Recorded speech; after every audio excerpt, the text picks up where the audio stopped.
Good evening बच्चों। देखो बच्चों, आज की अपनी जो क्लास है, इस क्लास में अपने चर्चा करेंगे 2012 से लेकर 2023 तक अपनी जितनी भी बोर्ड एग्ज़ाम हुई है उन बोर्ड परीक्षाओं में इतिहास की अपनी जो बुक है, इस बुक से दो या दो से अधिक बार जो क्वेश्चन पूछे जा चुके हैं उन क्वेश्चनों की चर्चा अपने आज की इस क्लास में करेंगे। देखो भैया, आपको सबको पता है कि 18 मार्च को अपने हिस्ट्री का पेपर है, इतिहास का पेपर है। तो यहाँ पर मैं आपको इतिहास से संबंधित सभी प्रकार के क्वेश्चन, नोट्स वगैरह, मोस्ट क्वेश्चन सब कुछ मैं आपको करा चुका हूँ। लेकिन आज अपने उन क्वेश्चनों की चर्चा करेंगे जो बार बार बोर्ड परीक्षा में पूछे जाते हैं। देखो यहाँ पर जैसे कि आप स्क्रीन पे देख रहे होंगे कि पहला जो क्वेश्चन है वो है मगध शक्तिशाली महाजनपद कैसे बना, स्पष्ट कीजिए। ये क्वेश्चन देखो भैया आपने 4 बार बोर्ड एग्जाम में आ चुका है, 4 बार, 2013 में, 2016 में, 2019 में, 2020 में। अगर आपके पास में लास्ट के 10-12 साल के अगर पेपर हो तो आप वहाँ से इस क्वेश्चन को चेक कर सकते हो।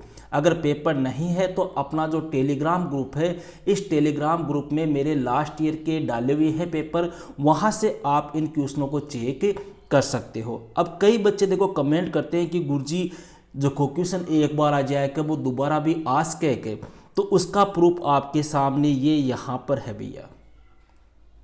ठीक है, अब आज की अपनी जो क्लास है, इस क्लास में केवल अपने ओनली उन्हीं क्वेश्चनों की चर्चा करेंगे जो अपने 2 या 2 से अधिक बार बोर्ड परीक्षा में आ चुके हैं।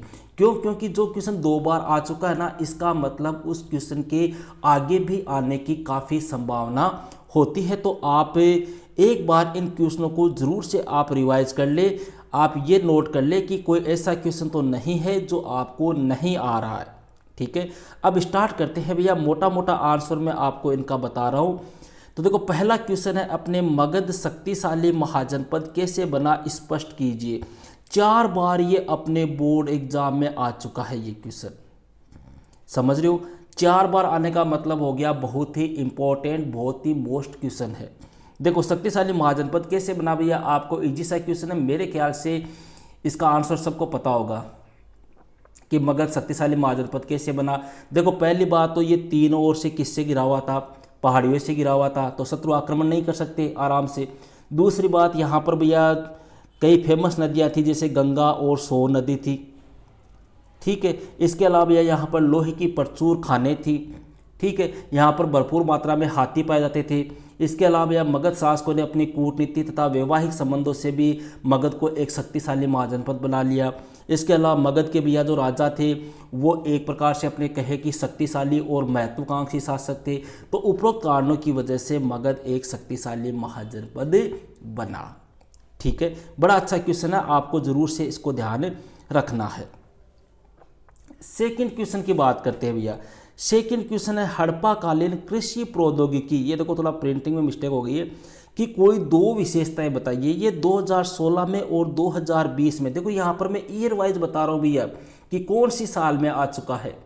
ठीक है, तो 2016 में पूछा जा चुका है, 2020 में पूछा जा चुका है कि हड़प्पा कालीन कृषि प्रौद्योगिकी कोई 2 विशेषताएं बताइए। तो कोई भी विशेषता लिख दो भैया कृषि प्रौद्योगिकी की, कि वहाँ पर खेत जोतने के लिए अपने किसका प्रयोग करते थे, बैलों का प्रयोग किया था। ठीक है, एक साथ 2 अलग अलग फसलें उगाई जाती थी।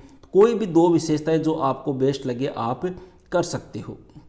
थर्ड क्वेश्चन भैया बड़ा अच्छा क्वेश्चन है कि मोहनजोदड़ो में गृह स्थापत्य की कोई 4 विशेषताएं बताइए। मोहनजोदड़ो की बात कर रहा है भैया, और ये क्वेश्चन 2016 और 2019 की बोर्ड एग्जाम में पूछा जा चुका है।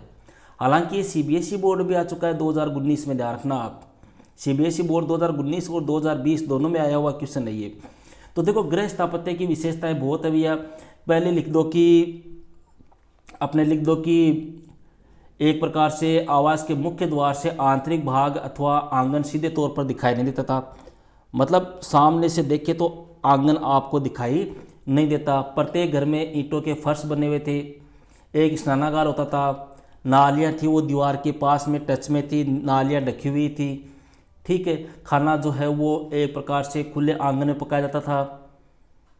ठीक है। इसके अलावा प्रत्येक भवन में एक चौक होता था जिसके चारों ओर कमरे होते थे। तो इस प्रकार से कोई भी 3-4 विशेषताएं आपको लिखनी है। क्वेश्चन नंबर 4 भैया, मौर्य साम्राज्य का संस्थापक कौन था? इजी सा क्वेश्चन है, 2017 में भी आ चुका है, 2020 में भी आ चुका है। मौर्य साम्राज्य का संस्थापक कौन था भैया? मौर्य साम्राज्य का संस्थापक था अपने चंद्रगुप्त मौर्य। ठीक है। 5वां क्वेश्चन, ये बड़ा अच्छा क्वेश्चन है, बहुत बार आता है अपने, कि भारत का नेपोलियन किस शासक को कहा जाता है?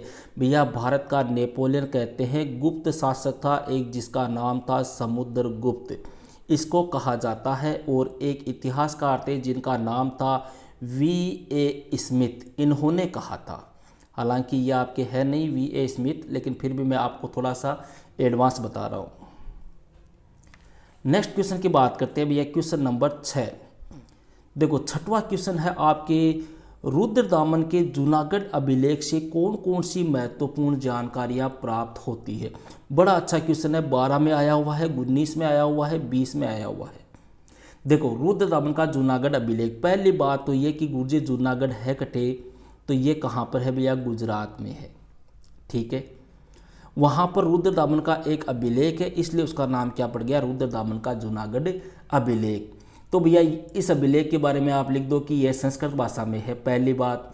ठीक है। इस अभिलेख से हमें एक प्रसिद्ध झील है जिसका निर्माण था, जिसका नाम था सुदर्शन झील। इस सुदर्शन झील के बारे में हमें सबसे ज़्यादा जानकारी प्राप्त होती है कि इस सुदर्शन झील का निर्माण जो है वो मौर्य काल में एक राज्यपाल ने करवाया था, लेकिन एक तूफान की वजह से इसका बांध टूट गया, सारा पानी बह गया। फिर रुद्रदामन ने अपने खर्चे से इसके पुनर्निर्माण करवाया। ठीक है। गुप्त काल में भी इसका निर्माण हुआ था, मौर्य काल में भी इसका अशोक के द्वारा पुनर्निर्माण करवाया गया था। ये सारी बातें आपको इसमें लिखनी है। देखो यहाँ पे मैं मोटा मोटा बता रहा हूँ आपको, क्योंकि ये सब कुछ मेरा आपको डिटेल से पढ़ाया हुआ है, लिखाया हुआ है, समझाया हुआ है। 7वां क्वेश्चन भैया, बड़ा अच्छा क्वेश्चन है 7वां क्वेश्चन भी अपने, कि गोत्र किस प्रकार अस्तित्व में आए, इनके कोई 2 महत्वपूर्ण नियम कौन से थे? भैया 2015 और 2017 में ये क्वेश्चन पूछा जा चुका है। देखो गोत्रों की बात करें तो भैया इनका प्रारंभ हुआ था लगभग 1000 ईसा पूर्व के बाद में। ठीक है। 1000 ईसा पूर्व के बाद में अपने जो ब्राह्मण पद्धति थी या ब्राह्मण जो वर्ग था, इसके द्वारा गोत्र जो फरता है इसका वर्गीकरण किया गया। ठीक है। और अपने प्रत्येक गोत्र के बारे में ये कहा गया है कि एक वैदिक ऋषि के नाम पर इसका नामकरण किया गया है, जिसके सदस्य उस ऋषि के वंशज माने जाते हैं।